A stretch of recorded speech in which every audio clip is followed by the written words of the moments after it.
Alright, in this video I'm just going to briefly talk about the Al Jazeera documentary. A few people in IRC put me up to this. They just wanted to know what was real, what was not real in the documentary. I had tried to actually record this with the video running, but it, you know, I I tried, but it didn't work. I got half of it done and then the program crashed. So I just decided I would do it this way. Uh, I want to say that most of the documentary was scripted, at least the important parts. Um, there was a part in there, for example. Well, maybe I can just start from the beginning since I've just watched it and wasted 10 minutes or 20 minutes going over it because that program crashed while I was doing it. Uh, it was the first part where they're just interviewing me, asking me, what's your condition? Uh, what do you do? That's all factual. Now, the part where Aaron says, he's not running away, I agree with you guys. That's very cringeworthy, um, for sure. Uh, you know, my situation before HN, that's what it was pretty much like. Where he says that I sometimes work overnight, or I work 12 hours for him, he was inflating that. And he was also prompted to do that by the producers. I don't want you guys to think that that's really the case because that's not the case at all. Um, when I was working for him, which I'm not anymore, I decided to dedicate myself to this because the work that I do for him is very basic. I could find it anywhere. Again, it's just basic Elance work, really. Uh, it would only take a couple hours of my day. If there was a major project, it would sometimes take all day, but that would happen once a month or twice a month. So if you were to figure my full hourly commitment for the month, it was definitely not, 40-hour weeks.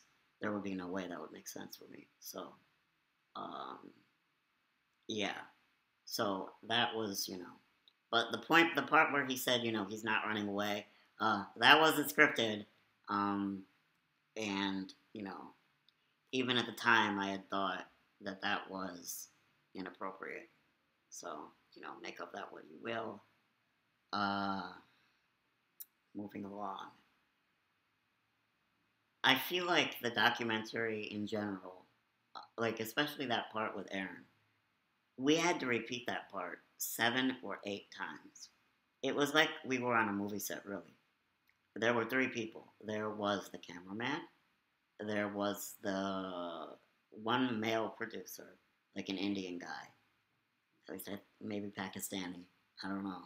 Uh, and then there was also a female producer. The female producer is the one that reached out to me to do it after I was in the New York Times.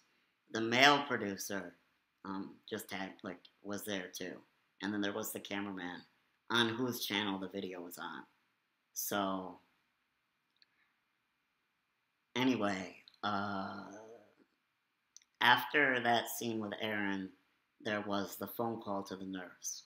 Now, something they did not mention is that I was in the beginning stages of trying to get the aid.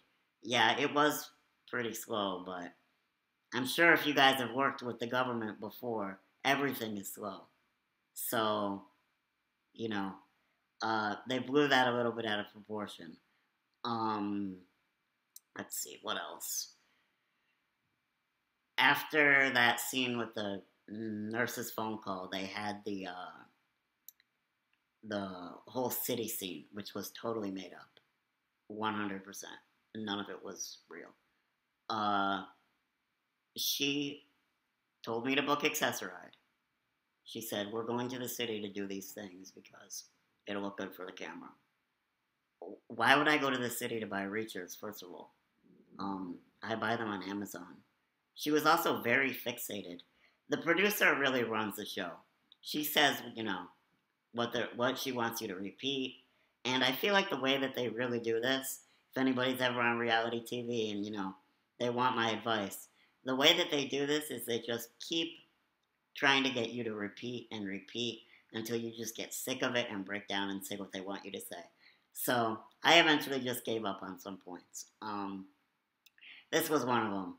So, you know, I want you to go to the city. We're gonna do this city thing. All right, whatever. We did it. When I actually got there, she decided to book Accessoride to a restaurant. And then I would get out of the restaurant. And then I would go to the medical supply store, which she only mentioned when we were at the restaurant. So she purposely made me miss Accessoride for the video. Because she said, oh no, we have a corporate credit card. It doesn't matter. We can just take, an accessible taxi cab back. Like, so whatever. So she booked the trip at that Falk medical supply store. There was really not much wrong with the wheelchair. She just decided that it would look good if we had a wheelchair technician, show that it was bad. Like, it's unbelievable how much scripting they did. And then that night when I came back, they asked me, what your dreams are, and I remember, or at least I just watched it again, and I said, I want to work on my own projects, and then they cut right there. But in real life, they had me go on for another hour, hour and a half about the different stuff I was working on at the time. The main one was 8chan. They just completely cut everything I said about 8chan out of the video, even though they had told me that they were going to include it. So, I guess that's television. I wasn't really expecting them to keep their promise, because I knew that as long as my name was in there, people could still search for it and 8chan would come up.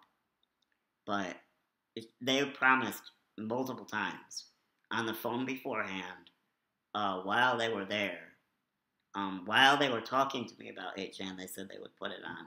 So, if you're ever on reality TV or in one of these documentaries, just know that anything they say to you is probably, like, up in the air. Like, they might do some of it, but they won't do most of it. Another thing that they said to me was that they were going to have a release party, like, that they would come back to New York. Obviously, that did not happen. It's funny, I look back at the documentary, how naive I was, and how I believed most of the stuff that they said. These days, whenever I do an interview, I actually lost an interview for the Daily Dot about 8chan because I refused to do it unless I was able to record the Skype call. And he just decided, he didn't want to do that. So, hey. Anywho, yeah, that's about it. If you have any other questions about the documentary, you can ask me in the description. Once again, I'm sorry this does not relate to 8chan at all. It's boring personal life kind of stuff. So, yep. Anyway, thanks for watching.